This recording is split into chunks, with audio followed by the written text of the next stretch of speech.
Hello, gents and dames, and welcome to the first episode of Airplane Circle Jerk Entertainment, or ACE if you're listening at work.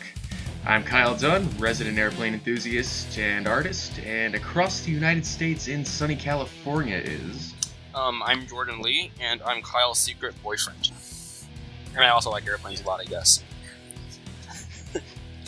Okay, well, now that we have introductions out of the way, what we're talking about today is fighters and interceptors that really just did not get into service, although they probably should have. So we're going to be talking about a few planes like the XF-8U-3 Crusader 3, also known as the Super Crusader, and the XF-107 and the XF-108 Rapier. So, Jordan, why don't you go ahead and tell us a little bit about the Super Crusader and what it was supposed to do? Well, the Super Crusader was supposed to be the, I wouldn't want to say it was going to fulfill the role of the original F-8 Crusader, because, just in terms of, what they were meant to do, it's not quite the same. The Crusader being, a knife fighter, the Super Crusader being, a fleet defense interceptor.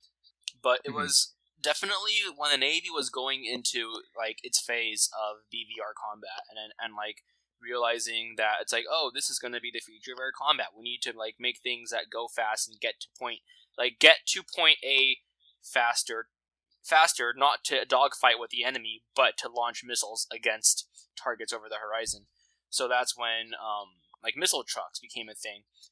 Unfortunately, personally, as a huge fan of the F-8 Crusader, I'm just going to be naturally inclined to say that one of the big reasons why the Super Crusader wasn't adopted was its performance was just damn too fucking good to be a missile truck, and it was this thing turns too good. It's not a garbage truck with engines, so we can't use it to launch Sparrows like we can with an F-4, and so on and so forth. But just the fact that the Navy was trying to move towards the big missile truck trend with the F-4 and later the F-14, I guess, just kind of spelled the demise of the Super Crusader before it really had a chance to prove itself, which is unfortunate. Yes, it is very unfortunate because from what I've read about it, it was going to be a very, very good all-around fighter. I believe the Navy decided to go with the F-4H-1, which later became the F-4 Phantom, mostly because of its two crewmen. Apparently there were some issues with the Super Crusader's ability for the pilot to both run the radar and use it to track his missiles properly and, dogfight and all that. So the idea of having a second crew member really kind of was a huge bonus with the F-4. And otherwise, the Super Crusader would have pretty much outperformed the F-4 in most aspects. I think the F-4 was only just a little bit faster, but the Super Crusader actually broke Mach 2 before the F-4 ever did. So that's a little interesting tidbit of knowledge there. Let me go through my notes here. So it was actually going to be given an AUG-7 radar, which was one of the cutting-edge radars of the time period. And is that what the F-4 also had as a radar? I think so. Don't quote me on that, though. But the AUG-7 was so big they actually had to extend the nose of the Crusader out, and in order to handle the Mach 2 shockwaves more efficiently, they had to make the intake scoop a little different. So it had a very, very funny appearance, and I'll include some photos in the actual post for this when it goes up, so you can see the comparisons with the original F-8. Yeah, it looks a lot happier. I'll say that because because the way that the chin sweeps forwards, and it looks like it's not just smiling, but it also looks kind of hungry. I think it's kind of endearing, and it's definitely a different profile. It kind of reminds me of the X-32. Yes. In a way, with that smiling intake scoop. Yeah, the infamous picture of the X-32 in the background with the F-35, and you just can't help but think that the X-32 is laughing because it knows the F-35 is going to be a shit ton of trouble for us in the future. Yeah. Pretty much. And another really funny tidbit about the Super Crusader that I was reading up on, I didn't know this until today, but it was supposed to have its engine supplemented with a Rocketdyne XFL or XLF-40 liquid fuel rocket motor to help it get up to speed in order to intercept more efficiently. So it's like militarized NF-104 or something, Kind of but is. like in the form of an F8 Crusader, which is actually really really cool. Like if just Yeah, conceptually, if you think about it. they probably could have used it as like a naval equivalent of the NF-104 if they wanted to. I almost want to say, like, because the Navy didn't really have something like the F-104, which was like one of the best point defense interceptors, if not the best point defense interceptor of the Cold War, provided you're not German and you know how to fly properly. But like the F-104 and like planes like the English Electric Lightning were able to like really like perform the interceptor, like the interceptor role because of that, like that time to altitude. And I don't think the Navy actually ever had a Zoom climber plane like that. And we kind of, I almost want to say Navy interception doctrine, like at the time, was more geared really just towards missile trucks and salvos of missiles, like in Super Dimensional Fortress. But like it's just kind of disappointing at the time, just because personally, like as an aviation circle jerk fanboy, I just want to see more different kinds of airplanes on decks of carriers. Like I don't care if it's more expensive. I don't care if taxpayers have to pay more money. I just want to see more cool different types of airplanes. And like the fact that the XF8U3 like the fact that the Super Crusader didn't get to exist almost makes me like sad, because sure, the Super Crusader and the Phantom would have done pretty similar roles, but the Hellcat and the Corsair and the Bearcat did pretty similar roles, and they coexisted for so long and got away with it. So There's also, different time involved in that. Also keep in mind that the World War II fighters only had a lifespan of about 8 years before they were finally completely retired in favor of jets. But I kind of want to think of a world, because the Super Crusader was directly like in competition with the F4. yes, So part of me wants to think of a world where it went into service instead of the F4, and it's just kind of interesting. Just imagine. I can tell you that we wouldn't have lost as many like jets over Vietnam. Well, here's something interesting about the Super Crusader, though. It didn't originally have a gun either. What? It didn't originally have guns either. Oh, really? They were planned to be put in, but the early variants would not have had the Mark IV cannons that the regular F8s did. Oh, wow. So the problems would have just been the same anyway, except for the fact that the Super Crusader would have been able to maneuver a lot better. But to be fair, like if you look at the number of like mega kills and so on and so forth, especially like if you look at like some memoirs of North Vietnamese Air Force pilots, NVA pilots were not told how to fight against Crusaders, and I believe the F-104. They were told they were given instructions on how to fight the F4, the A4, the 105, the 100, but they were never explicitly told how to fight the F8 and the 104, because these were just American planes that could outperform their MiGs in every way possible, with the exception of maybe the 21. But even 21 pilots weren't were discouraged from engaging Crusaders and starfighters. So if there weren't any Phantoms to speak of, for example, and everything was a Crusader or a Super Crusader, I think the air war in Vietnam would have taken some pretty interesting tolls. Not saying that we didn't already kind of take lots of ass with what we had, but it would have just been even more interesting. But on the flip side of that, you could also argue that we would probably have even seen less aerial action, because the North Vietnamese would just not want to engage anything that we had flying. In that case, the Super Crusader would have also had medium-range Sparrow missiles, which the regular F8s did not have, and then it could just take long shots at the enemy as they retreated. So you may have still had the same numbers, just with less dogfighting involved. Yeah, I guess you're right, but it's kind of also because it also did use the same armament and missiles as the F4s did. And less of it, too. It could only carry 3 Sparrows, whereas the F4 could carry up to 4. What's the layout of the Sparrow carriage? Is it two two on either side and one in the middle, or what? Yes. From my understanding, that's how it was supposed to do it. and it had 4 Sidewinder. I think it used the regular Crusader like 4 Sidewinder mount. The ones that The ones that were apparently never used, according to our friend Bill, who was a pilot around that time. Dick Nelson, our friend Bill Birch, and another Crusader jockey named Dick Nelson, who wrote a book that we'll probably link to the thing in our description somewhere. He wrote a book about his experiences flying Crusaders over Vietnam, and in one of our conversations, he did mention that the ventral or the side mounts that the Crusaders used to mount 4 Sidewinders hampered the performance a lot. So pilots never liked to carry them.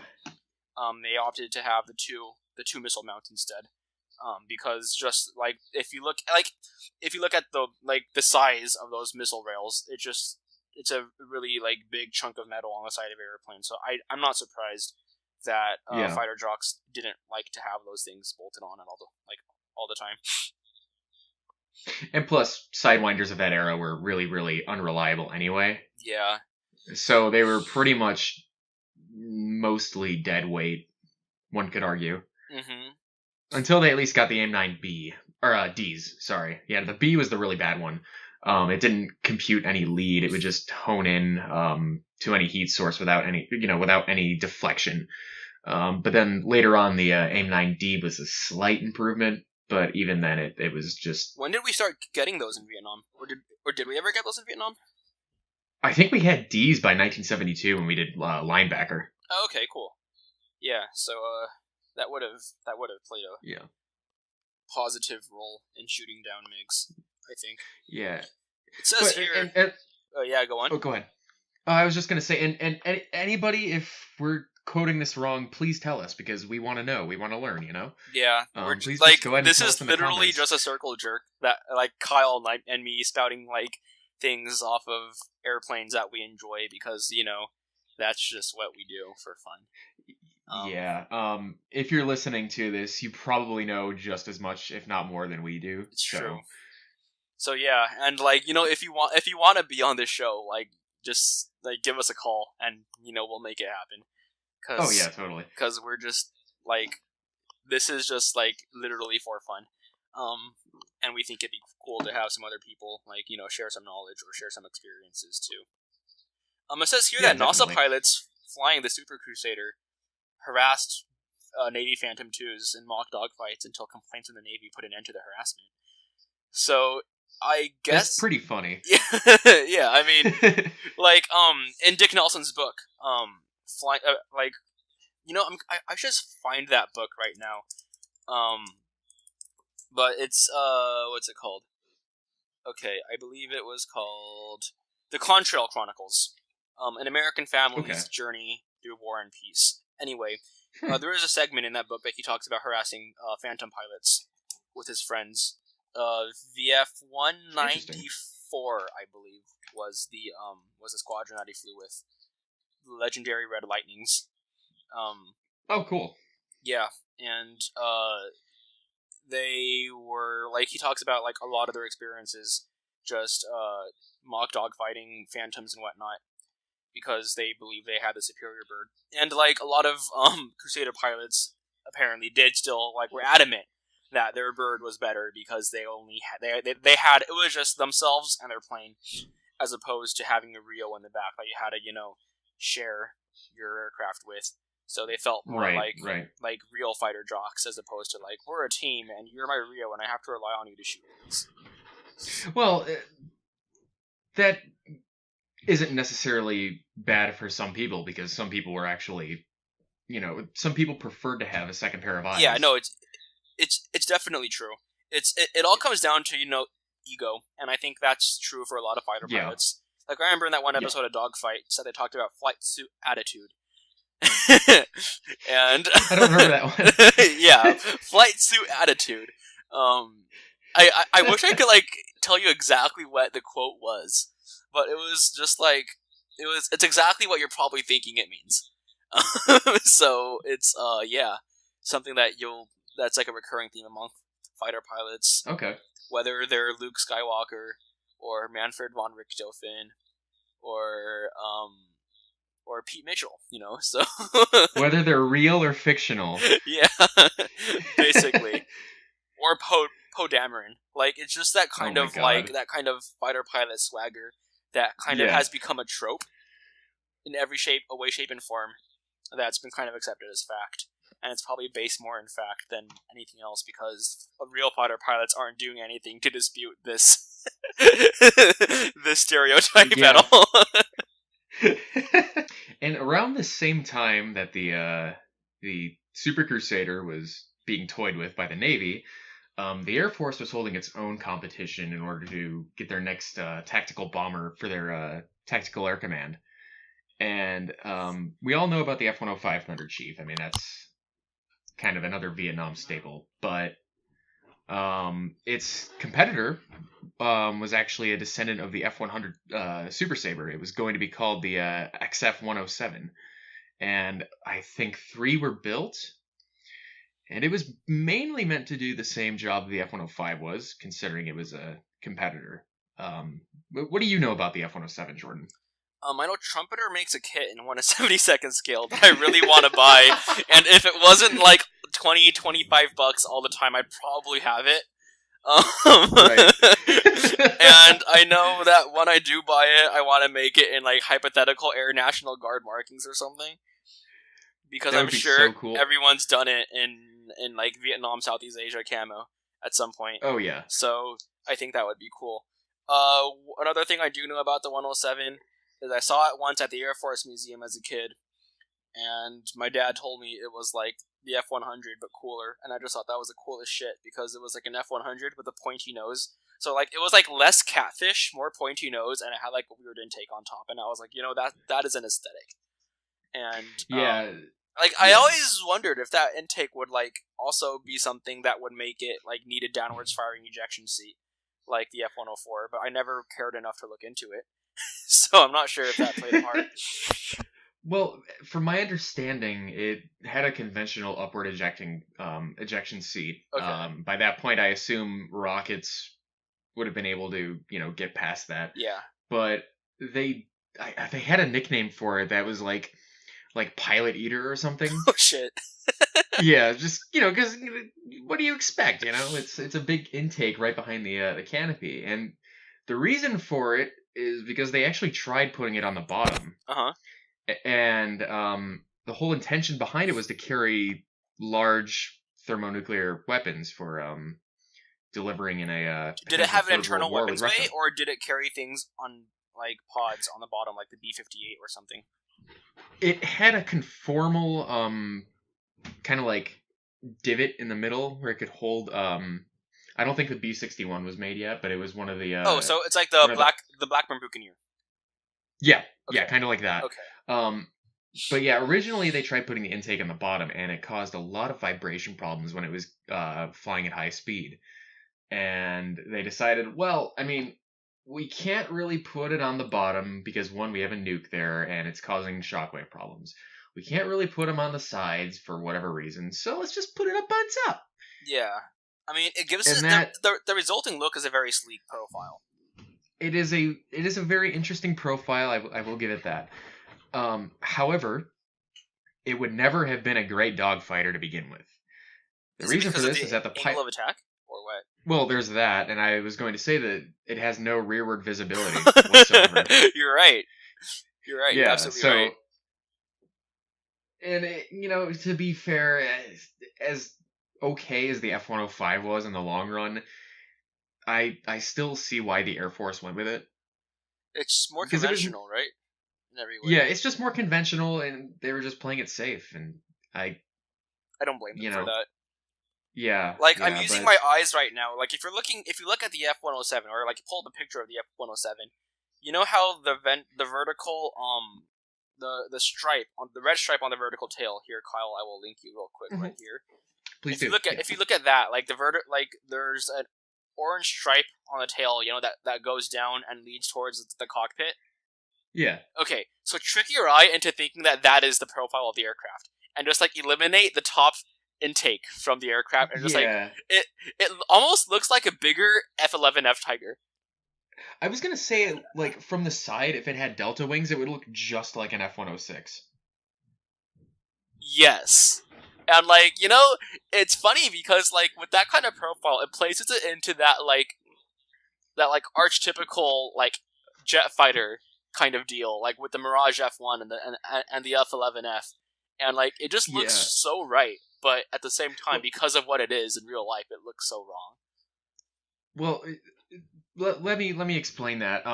Jordan and I have kind of an inside joke where when you think of a fighter plane, you're automatically going to think of like the Mirage F1 or the F11F Tiger or the Fallen Gnat because they just have that stereotypical fuselage, swept wings, conventional tail, single engined, that fighter plane look, Like Yeah. if you see a movie, that's probably what you're gonna see is like a CGI thing flying in the background. Until recently, now you have F-22s firing two guns out of each wing root, and Or like yeah. the F-35 in the Avengers movie, that Oh like my god. that was shooting like cannons out of its intakes. I thought that Yeah, was that pretty that funny. totally makes sense. Yeah. Yeah, so that's the F-107. An interesting aircraft. It probably wouldn't have done super well in actual combat, but it has its place in history. It does have its place in history, and I believe you can see one at the Air Force Museum and also at the Pima Air and Space Museum in Arizona. I have a story about the one that was flown to the Dayton, Ohio Museum actually. Really? When Okay. it was when it was flown there, they didn't actually use it for testing, so they didn't have a lot of the instruments installed into it. And one of those instruments was the cockpit light. They didn't actually install any cockpit lights in it, and it was flying at night. So when the guy was flying, he had to use a Zippo lighter to see his instruments. Oh Jesus! Yeah, Please, no smoking on this fighter jet. right. Oh man, that's that's Yeah, that's dangerous. yeah, just a little bit, but he made it clearly. And unlike Uh, the Super Crusader, at least these ones weren't scrapped, and you can still see both of them. yes, I believe one of them crashed and it was just written off as a loss. I think that one might have been scrapped, but the other two are still in existence. Yes. Um, Kind of like another, plane that we can see two of and happen to be like in different sides of the world. That one plane that lost out to the F-22.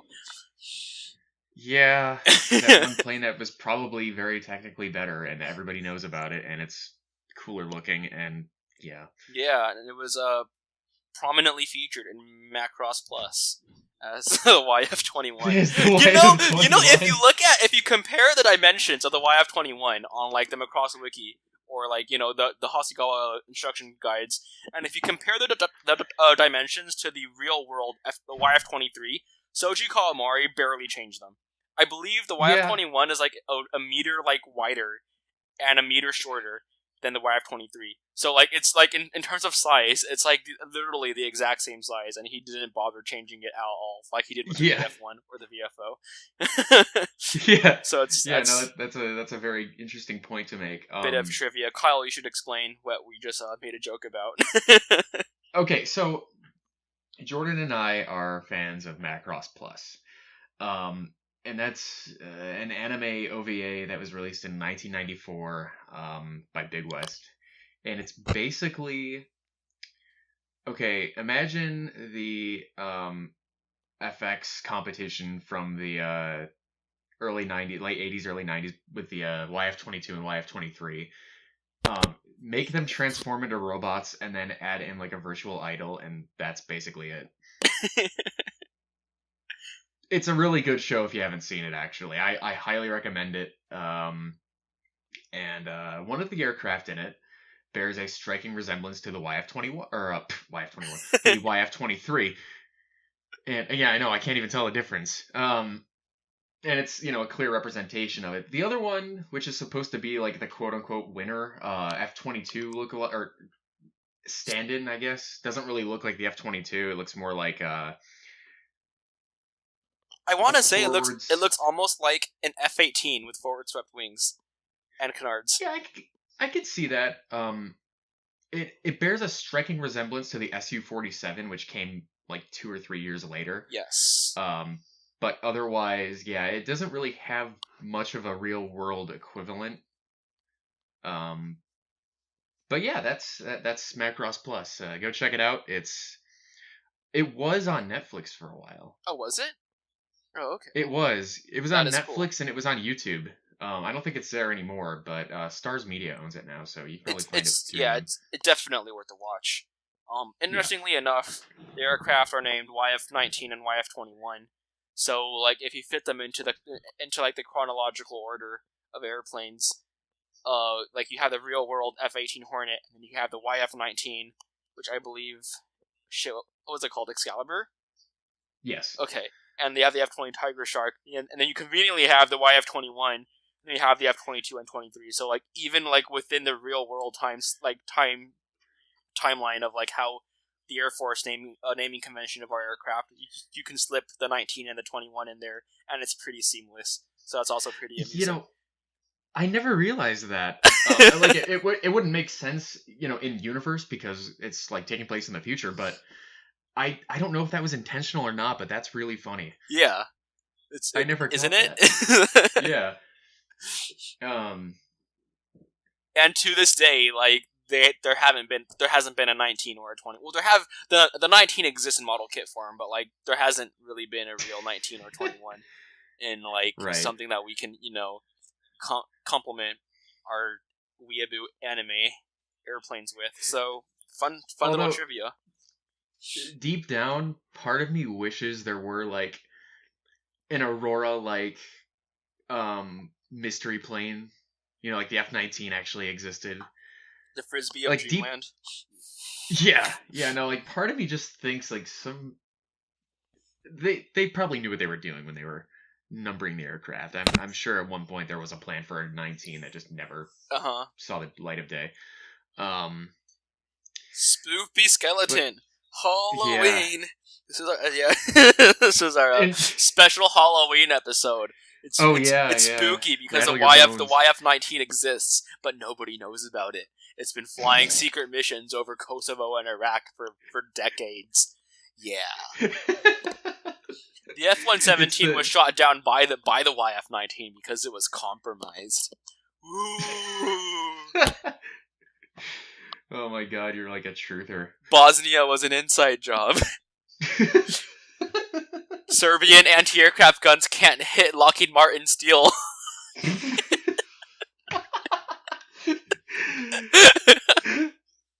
This show's over. No, I'm kidding. Okay.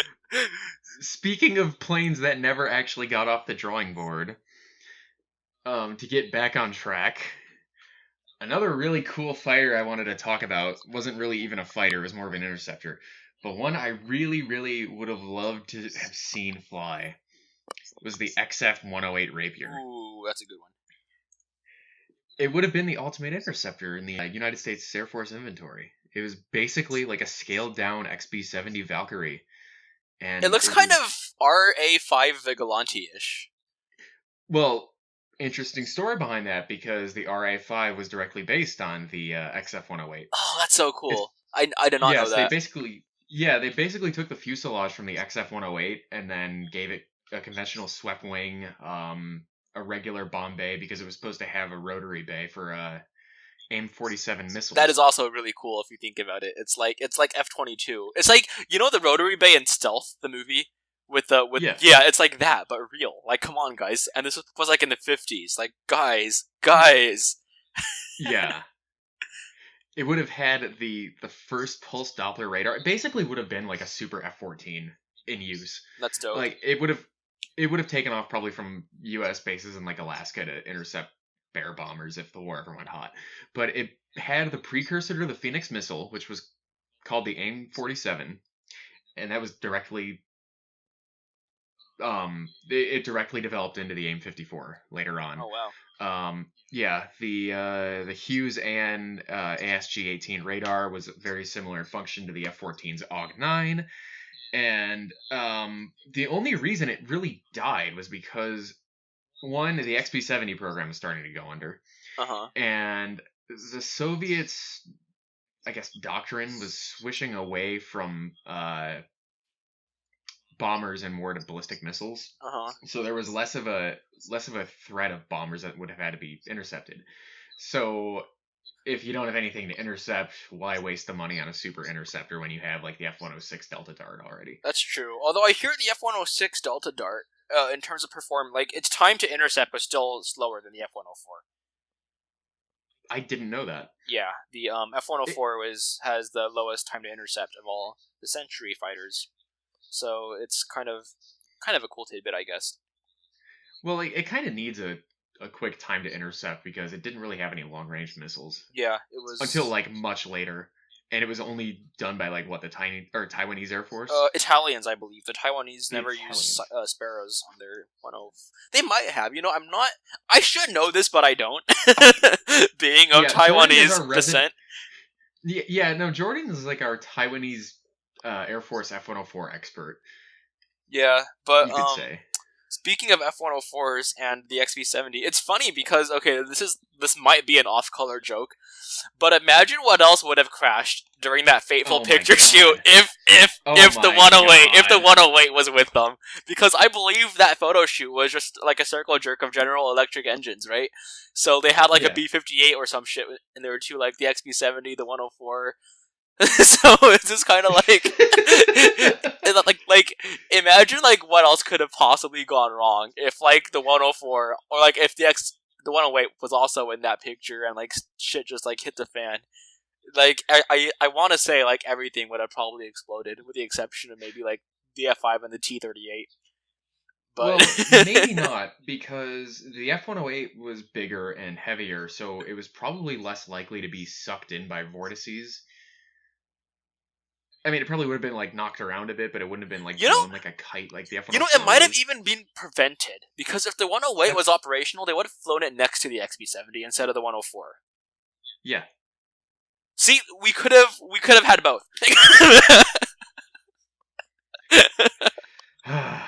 Yeah, in the similar line of thinking of, you know, super fast interceptors like the 108. What can you tell me about the Lockheed YF-12? Honestly, I don't know too much about it. I do know that it did see service not in an interceptor role, but they actually did have them kind of operational. Oh, wait, what? That's dope. They allegedly had a few like in operational condition. I don't know if they ever like had them deployed to bases or anything. Yeah. And the F-12 actually, again, this could be completely wrong, but the F-12 was allegedly used to deploy the D-21 drones instead of the SR-71. Friend of mine, Mark Balderrama, he's actually like a tiny little boy that really likes airplanes. I should invite him on the show one day. He is That'd be great. he is a fucking SR-71 X-15 circle jerk to the max.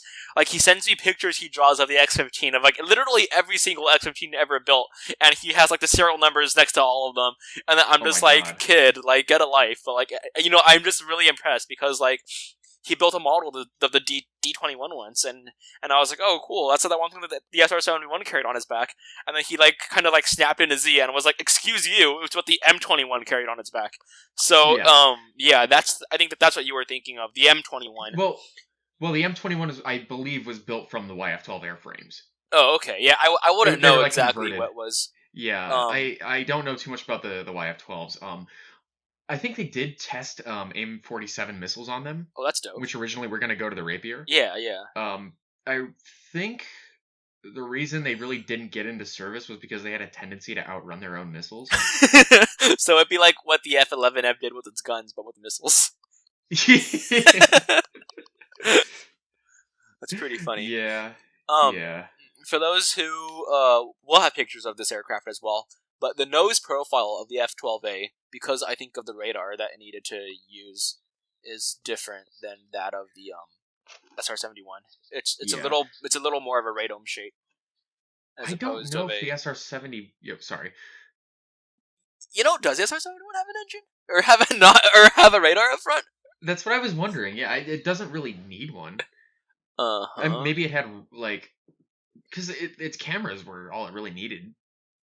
Yeah, I'm looking this up right now. Because It definitely had RWR in it. It's never crossed my mind either. It doesn't say it's got a radar. It might have really not needed a active passive radar like any other fighter. Maybe that's news to me, but I'm not surprised. Did you know? You know the F-117 didn't have one either, right? Really? Yeah, it did not have a radar. Oh wow! So were all its missiles just laser guided, or all its bombs laser guided and stuff, or what? Yeah. That big window you see in the front, and there's one on the bottom. They're both lasers for guiding bombs. Oh wow, that's kind of cool. Yeah. F-117. That's a weird It's always been a weird airplane to me. I bet Soji Kawamori was really, really disappointed when he found out that it wasn't a fighter after making Macross 7. I think everybody was disappointed fighter. Because he's like, I make the VF-17. Okay, yes.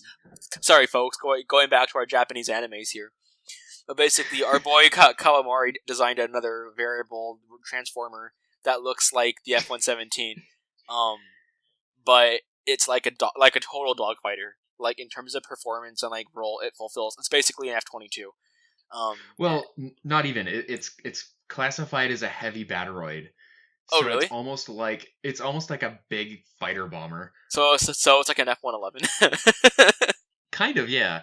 The 160 scale toy I have of it. Yes, I collect this stuff. Surprise. Is really, really big. Like, you see the VF-17 in Macross, and you don't think of it as being a really big thing, but it is much bigger than a VF-1. It is much bigger than, well, I think it's about the same size as a YF-19. Does a 171 and the 171 later Macross series share similar dimensions with the 17? Well, the 171 is like the Super Hornet equivalent of the VF-17. Okay, cool. Yeah. So they just added like better avionics to it, a bigger radar, and they just put missiles out on pylons instead of having an internal. Wait, it didn't even have an internal weapons bay except for the gun pod. It just had a lot of beam weapons. Yeah, but yeah, it was basically just like a frontline fighter upgrade of the regular 17. We're talking about fictional airplanes, by the way. Yeah. In case anybody is not following, we're talking about something that doesn't exist. Like it's real. This is we do that, and it's kind of bad, but we're really sorry. No, we're not. No, we're not. I'm not sorry. Sorry, not sorry. It's just kind of like it's the fuck. What was it? The 17, the VF, the YF, fuck, the F-117, and its lack of radar. That's what we were talking about. Yeah, because some airplanes don't really need radars. Like for example, that and the SR-71. So that's kind of how we got into the leeway of this conversation. So yeah. The MiG-27 doesn't either. It doesn't? No, the ground attack version of the 23, it's all laser guiding equipment in the nose. Oh wow, okay. I've always been intrigued by the 23 and the 27. Like, I want to see, like... I mean, the only time that we've ever, like, fought them, they were, like, really sad, and we destroyed them, and they were, like, on the ground and shit. It's kind of like... Apparently... The sad story, the sad backstory of the Mirage F1. Yeah, kind of. Because it's like, not only was it like the adopted child, because he's like, imagine if you're the Mirage F1 and you grow up, right? And you're like, you look at dad, and dad is like the Mirage 3, and you look at mom, who's the Mirage 4, and then you look at your little sister, who's the Mirage 2000, and then you look at yourself, and you're like, I don't look like any of them. And you're just like, not only was I adopted, the only time that I really got to see combat was, in the Falklands War, when I got absolutely fucking destroyed by British Sea Harriers, or like in the Iran-Iraq War, or like in the Gulf War, where like I was destroyed by Americans on the ground. It's just like, come on, that poor Mirage F1 who just wanted to live a little, but just got shat on in every like engagement. So in addition to being like actually adopted and like unloved, it was just like, poor. Are they still flying them? The French might be. I honestly want to find this out. I'm gonna look this up. We're talking about planes that apparently never flew. But now we're talking about the Mirage never went F1. into service. Yeah. Yeah, the Mirage F1 did go into service. It might as well not have. Oh my god. It is completely retired. Oh, really? Yeah. Completely? That's what it looks like according to Wikipedia, but that's Wikipedia, so. Oh. Let's see. Current operators. I've never heard of this country. Gabon. Gabon. Wow, the Argentines still have them? Potential operators. So they have 12 of them in their acquisition process, so they might be getting some. Libya has Morocco them. has them, Libya has them, and Iran has them. Huh. Huh. Okay. Yeah. Wait. Oh, that's interesting. So What's up? Iran's Mirages were from Iraq. Yeah. I guess they captured them during the Persian Gulf War. Okay. So they were flown to Iran by Iraqi pilots. Yeah. That's funny. I heard that was also the case with a few MiGs too. I wouldn't doubt it. Yeah. The Mirage F1 they- always looked kind of funny to me, like on wheels, because if you look at its rear landing gear, it's like they look like little talons because of their like it's got 4 tires instead of 2, like as per the norm. I think it uses the Mirage 4's landing gear, which makes sense because the Mirage 4 was like a bomber. Yeah, it's a cool airplane. I would fly one. I bet it's like flying like an A86 or something. if we're gonna call like the F5 a Mazda Miata, then like that's what I would assume the Mirage F1 would be. Pretty, very, very pretty bird. Yeah. Let's see. You want to talk about any like Soviet stuff that didn't go into service? Well, there's lots of Soviet stuff that didn't go into service for lots of reasons. Yeah. Yeah. Like, if we want to talk about Soviet stuff that didn't go into service, what was there? That one supersonic bomber thing that was supposed to look like a Concorde. The blinder. Yeah. Something like that. It was basically just a big scaled up MiG-21. Was it really? Basically, yeah. Wait, what was it called? The Tu-22, no, wait. Yes, the Tu-22 blinder. No, it is not the... I'm thinking of something else. It was the, Oh, shit. Alright, we're gonna look this up real fast. I might edit some of this out. It's a Delta Wing bomber. Oh, you're thinking of the Tu-144. I'm thinking of... You've never heard of this, have you? I don't think I have. It's called the Bounder. It's called the M50 Bounder. Bounder N50. Oh, what the fuck? Machischo. Yeah. What the... I told you. It's like what? Oh, okay. So here's my take on this. So the Russians, right? They were like, oh, the Americans have a new airplane. And our spies have confirmed it's called the B-47 Stratojet. So what they did was their spies described the B-47 Stratojet to the Russians, and they like drew their interpretation of it and came up with this. And they gave it Delta Wings. That's gonna be my headcanon. It was more of an equivalent of the B-58 Hustler. Yeah. But look at that picture I just sent you. It looks like they just took the wings off of a bunch of MiG-21s, put them on the wings as engine pods, and then just made a giant MiG-21 out of it. That is actually rather impressive and new to me. But it's like I have never like ever actually seen this, so this is kind of cool, and I think it's cool. Oh, it's a great looking plane. Look at the and picture. They only built 2 of them. What's that? The picture I sent you. That should be captioned, "Don't talk to me or my son ever again."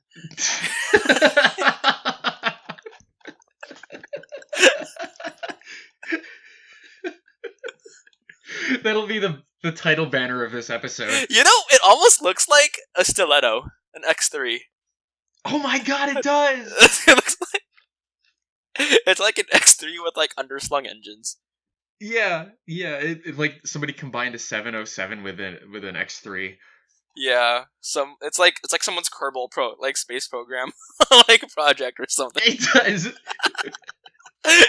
Like, just like the wonky proportions. Like the tail looks so off compared to like the front of the aircraft.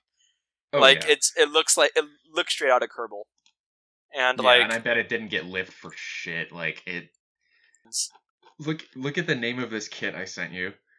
is that the model of it? That is a model of. That is a really early model of it that they probably made based on like really grainy black and white photos of it. Oh, dude, it's the Aurora kit. This is back then when we made Russian things. When we made Russian aircraft and models like scaled up from other. One of the dudes from my scale modeling from the Silicon Valley scale modelers and Fremont Hornets. His name is Mike McBurton, and told me Okay. stories about how when he was little and he went to like some air museum or like some Air Force installation or something, and like the security officers told his parents that he knew too much about like Russian aircraft, and they were really concerned that he was a communist because he was like going home and like scratch building like Russian planes that didn't have kits yet, like the MiG 19 Yeah. or like Su 17 or some shit.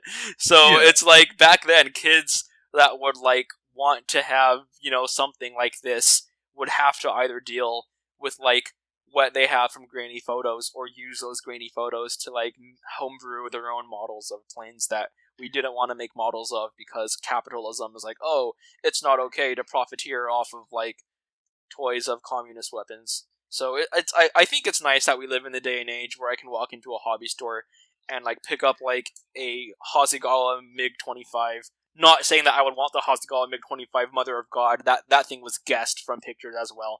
But side note, Hasegawa's MiG 25 and their MiG 29 were both guessed from photographs. MiG 29 was like they took pictures of this thing at the Farnborough Air Show, and they just like kind of went with it.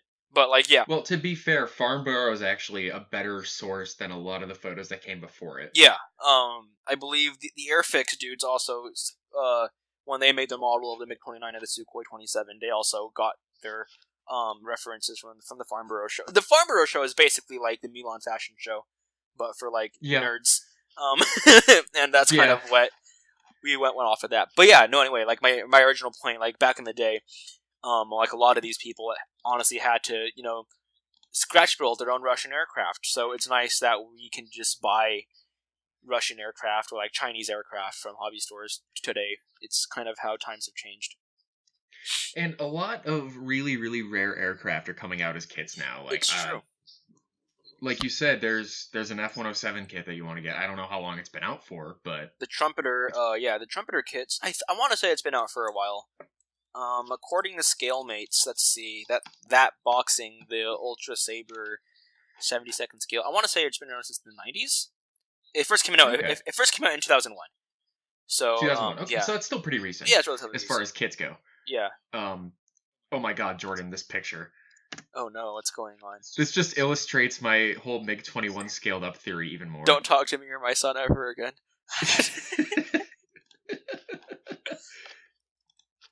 You know what's another cool plane? It's a little French job. Let me find the model in particular. Okay. I think it's made by a company called Mach 2. Oh, yes, it is. Shoot, what was it? Yeah, Mach 2 is a short-run company out of, I believe, France. And they come out with a lot of, like, weird airplanes.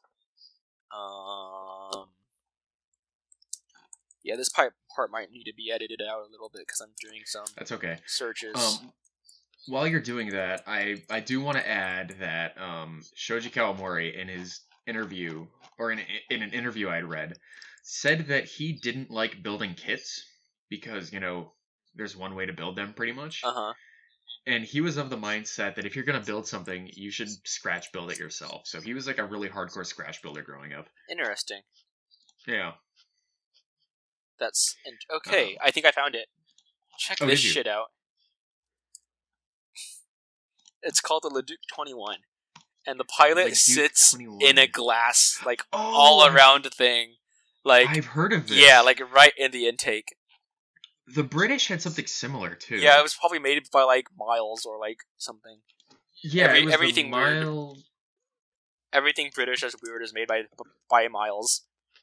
Our next episode should be like planes with Down syndrome.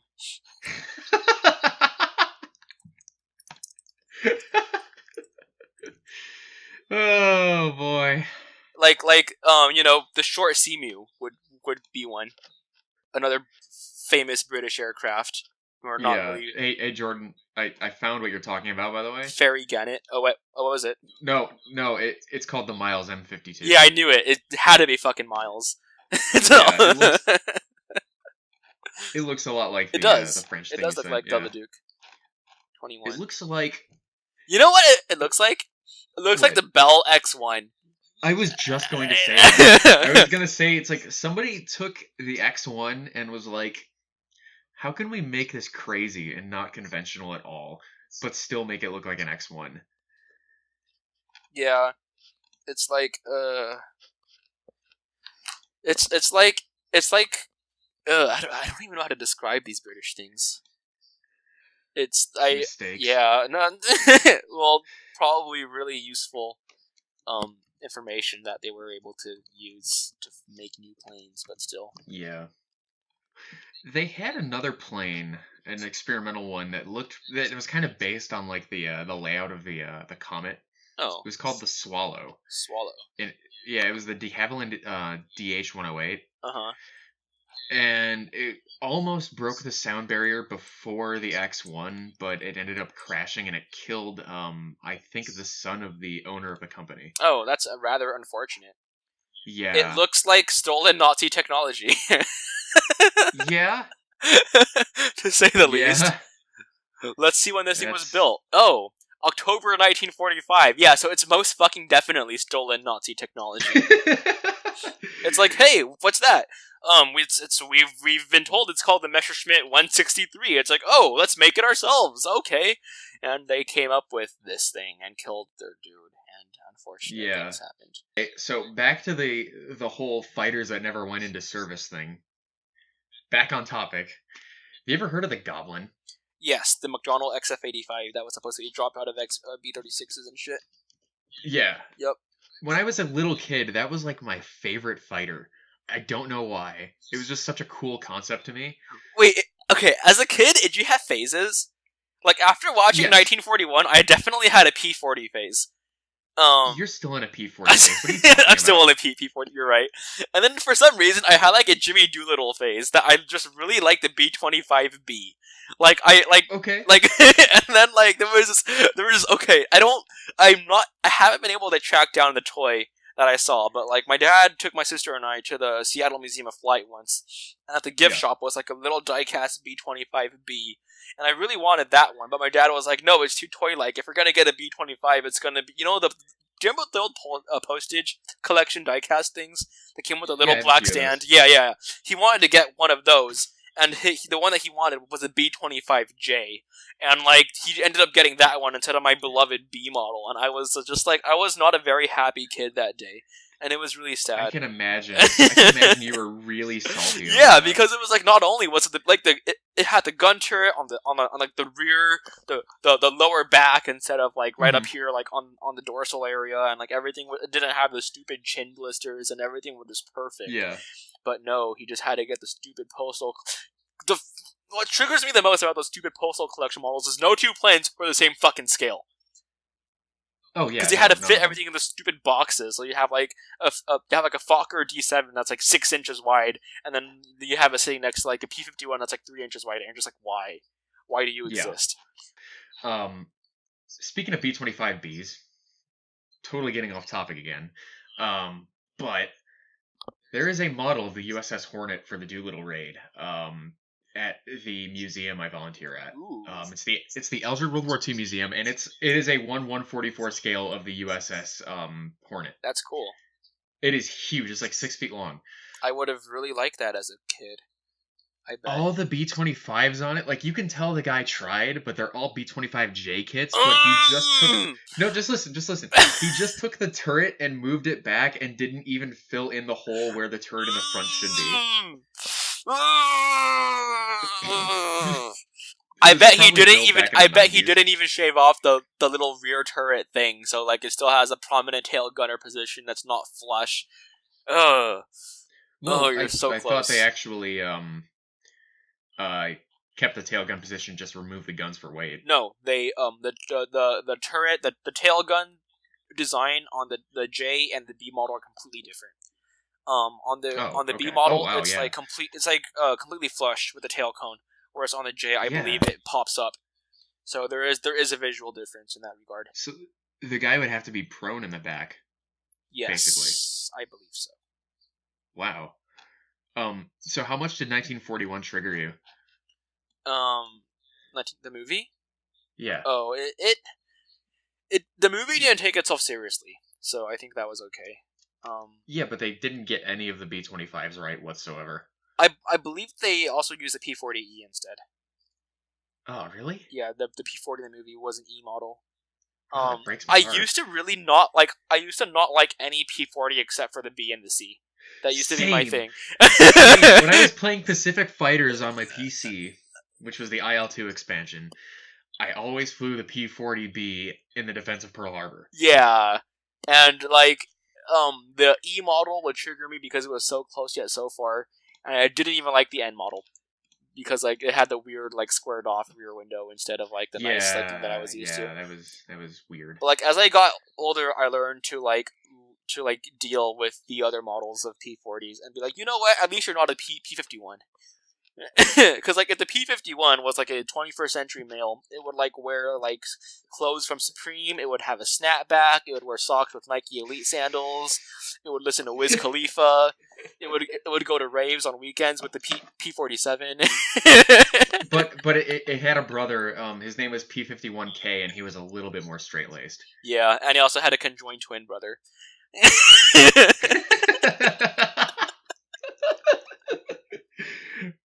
Did that actually see service? Korean War, yes, as a night fighter. The F-82G twin Mustang. I didn't know that. They were painted. I thought we were actually going to get on topic for a second there. No, that thing actually saw service. I'm sorry, I ruined your hopes and dreams. No, Monogram makes a 1 to 72nd scale kit that I bought. Raised panel lines, pretty cool detail. If you can learn to rescribe things, buy it. It's pretty cheap, and they sometimes have it at Michael's. The landing gear, the canopies do slide back on that kit. Yeah, but why would you want to build that when you can just kit bash two P-51s together? No, stop. Although I have a friend who bought that kit and then built one P-51 out of it just to see what it would look like. And like he showed it to me once, and I was scratching my head over like which P-51 kit has such bad proportions. And then he realized, and he was like, Jordan, I was fucking with you. That's the Monogram twin Mustang. And then I was like, it doesn't even look like a P-51H. What the fuck? Because it's supposedly two 51Hs tied together, but I guess they're not even like straight P-51Hs. Like there's like some modifications made to that as well. Yeah, basically. But yeah, That's dude, what I've twin heard Mustangs. Anyway. Twin Mustangs are cool. They might as well have not seen. Did they get any kills? Yes, I believe they probably killed like yaks or some shit. Okay. I'm looking at the Wikipedia article, and I believe the operational. Did it even get any kills? It had to have gotten some kills. Maybe not. Yeah. Did you know the Navy had a night fighter this time? Yeah, I believe so. A jet powered one. The Night Warrior, the Sky Knight A3D, right? Yeah. Yeah. That is a cool looking plane. It's almost like a young A6 intruder, but a fighter. Was it made by Douglas? I don't know. Yes. Wait. Sky Knight. No, the McDonnell, Sky right? War. Yeah, you're the Sky Knight. I think. Yeah, it's the Sky Knight. Yeah, F3D Sky Knight. Yeah. Who made it? Douglas. Oh, okay. So it kind of is basically like the precursor to the A6. It kind of It's is. like it's like the F3 Demon to the F4, but with the A6. It's the thing about because it got a similar engine layout too. Like the thing about the A6 that like one of the things that I really wish not being able to do is being born in the right time that I can fly in an A6 during Operation Desert Storm. Dude, it's like a road trip, but you're flying with your friends. you have pilot, co-pilot, snack captain, and like snack captain number 2, and you're just going you're around talking the EA6. the EA6B, yeah, and you're just going around like shutting down people's internet, and like it's like just like thinking about that, it's like the coolest job ever in the Navy, and like you get with like you're like with your 3 bros, and you just get to do this shit like as your work, like as your job.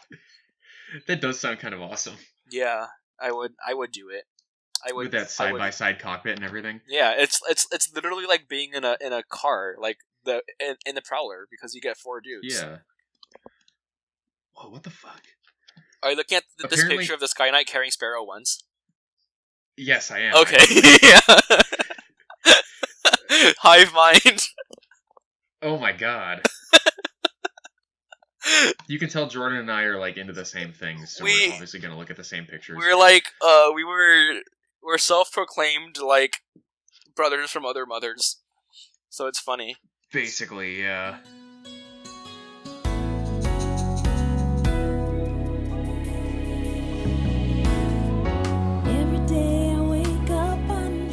Alright guys, thanks for listening. Next episode we're going to have our buddy Jeff come on the line and talk about the Canadian Avro Arrow, so stay tuned for that.